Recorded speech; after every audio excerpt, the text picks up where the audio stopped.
Welcome to Brett's Nerves Are on Fire. I'm Brett. This is Bingo, our trusty partner in these videos, and in much of life. And I actually want to tell you guys my MS diagnosis story. So it started with a dog walk. I was taking this guy out for a dog walk when my hip it felt like there was no cartilage and it was just bone grinding on bone, and the pain got so bad that not even half a block away from home I had to just stop and sit on the curb. But there I was, sitting half a block away from home, not really accomplishing the goal of getting this guy out for some exercise, definitely not getting me any exercise either.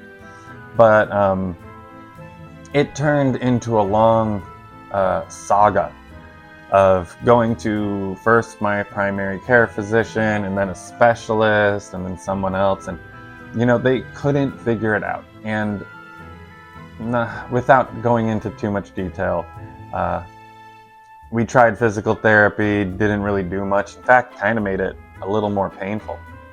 But a couple years go by. Things are looking a little better. I'm not running, I'm walking though. There's still some pain, but I got some nice orthotics for my shoes and it helped. It helped a bit. But we still didn't really know what actually happened or how bad it could get. So flash forward to New Year, turning 2024. I had just gotten married at the end of 2023. Things were looking good. I liked my job. We had this lovely guy. Yes, very cute. How can you not be happy with a dog like this around? He's all about that lounge lifestyle, and since I wasn't as mobile as I want to be, I was also all about that lounge lifestyle.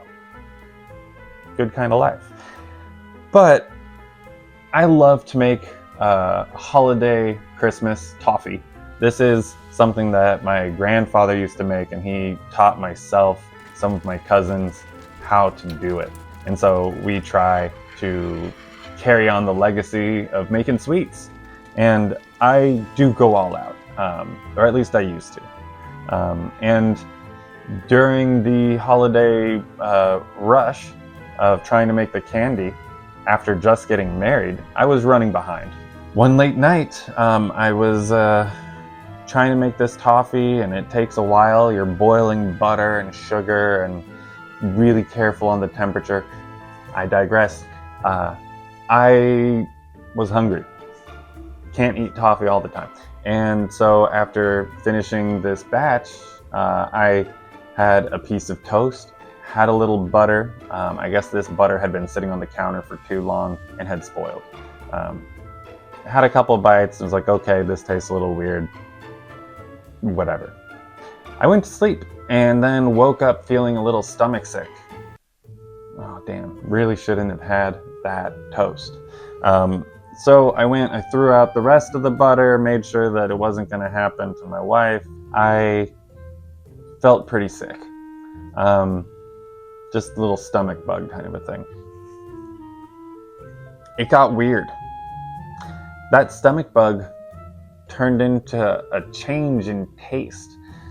This is something that maybe people who have gotten COVID could relate to, where your taste buds change and all of a sudden you don't taste something. For me, it was different.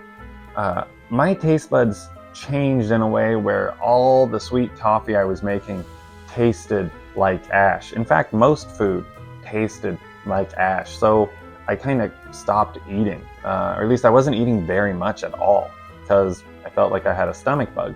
But after a few days turned into a couple weeks, and I ended up losing about 20 pounds, which at the time I was a little bigger. I definitely was down to lose weight, but not like that, not just by not eating. I love eating.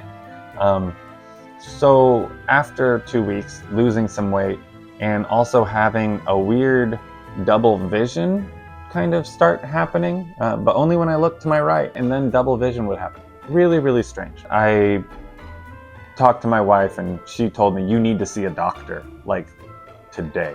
So I set up an appointment, and my primary care physician immediately, I gotta give her credit. She immediately was like, you need to see a neurologist and you need to get an MRI. And we talked a little bit about some of the things that it might be, but that was the first inkling of this could be something much bigger. I met with my neurologist and went over the idea that this potentially could be MS. I didn't know much about MS at the time. I knew it was an autoimmune disorder, and that was about it. And I got sent over to get my MRI. I get the MRI results the next day, and sure enough, my brain was on fire. Numerous lesions all over the place, and that was really like, hey, you probably have MS. It was not the final diagnostic nail in the coffin, a spinal tap. So I go back into the doctor's office, and they take a nice thick gauge needle and stick it into your spine. They go through your lower back and just bloop, go in. And it was very strange. I've had several spinal taps since then, but that first one, as soon as the needle went in, I just started profusely sweating. It felt like I had just run a marathon in a humid environment, because it was just needle in and all of a sudden sweat dripping down my face. And I just had to hold that position and let the doctor get a couple mil of cerebral spinal fluid for this test. And what they do is they look for oligobands, and they look for antibodies, parts of antibodies that are in your cerebral spinal fluid. And when the results came in, I had bands where they shouldn't be. These bands were in my brain, and I have multiple sclerosis. So what a world.